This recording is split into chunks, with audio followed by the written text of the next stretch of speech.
తెలుగు ప్రజల ఆత్మగౌరవాన్ని కాపాడేందుకు తన పోరాటం ఎప్పటికీ కొనసాగుతుందని తెలుగుదేశం పార్టీ అధినేత ముఖ్యమంత్రి చంద్రబాబు నాయుడు స్పష్టం చేశారు. ఆంధ్రప్రదేశ్ రాష్ట్రం ప్రస్తుతం వెంటిలేటర్పై ఉన్నా దీనిని తిరిగి గాడిలో పెట్టేందుకు అవసరమైన సమర్థ నాయకత్వం, ధైర్యం, పట్టుదల మనకు ఉంది అని ఆయన పేర్కొన్నారు. చరిత్ర సృష్టించే ఈ సమయంలో ఏమాత్రం కూడా అశ్రద్ధ లేకుండా అందరం కష్టపడితే నాకు ఏమాత్రం అనుమానం లేదు, వికసిత్ భారత్, స్వర్ణ ఆంధ్రప్రదేశ్. ఈరోజు కష్టాలు ఉన్నాయనే ఉద్దేశంతో నేను ఆత్మస్థైర్యాన్ని పోగొట్టుకోవడానికి సిద్ధంగా లేను. ఈరోజు మీరు చూసినప్పుడు ఇప్పుడే వెంకయ్య నాయుడు గారు చెప్పారు, మీరు ఓవర్ కాన్ఫిడెంట్గా ఉన్నారని చెప్పి. కరెక్టే, కానీ ఆశ ఉంది. ప్రధానమంత్రి గారు 2047కి భారతదేశాన్ని ఒక అగ్రదేశంగా 1, 2 ఆర్థిక వ్యవస్థలుగా తయారు చేయాలనుకున్నప్పుడు అందులో నెంబర్ 1 స్థానంలో నా తెలుగు జాతి ఉండాలనేది నా ఆకాంక్ష. అదే సమయంలో ఈరోజు చాలా కష్టాలు ఉన్నాయి. నేను ఇప్పుడు కూడా వస్తూ నిన్న ఢిల్లీకి వెళ్ళి అడిగాను.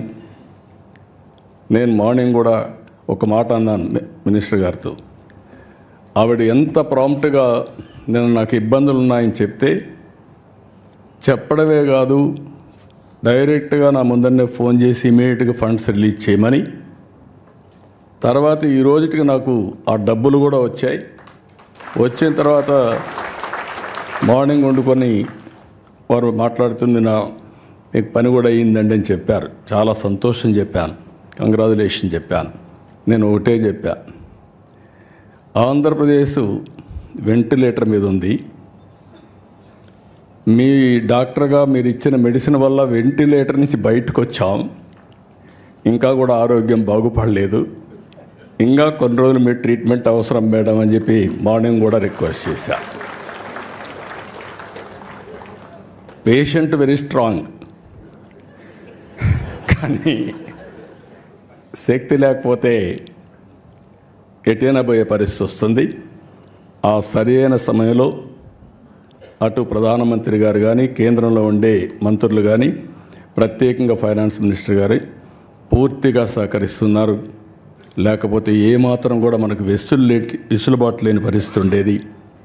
అలాంటిది ఈరోజు మనస్ఫూర్తిగా మీ అందరి తరపున కూడా అభినందిస్తూ, కానీ ఆ శక్తి కూడా మనకు ఉండేది. మీరు చూస్తే 25 సంవత్సరాలు ఐటీ నేర్చుకొని ఈరోజు ప్రపంచమంతా వెళ్ళి ప్రపంచంలో అన్ని దేశాల కంటే మన వాళ్ళు ఎక్కువ తలసరి ఆదాయం సంపాదిస్తున్నారంటే అది తెలుగు వారికి ఉండే శక్తి, సామర్థ్యం, పట్టుదల అని చెప్పి కూడా నేను మీకు తెలియజేస్తున్నా.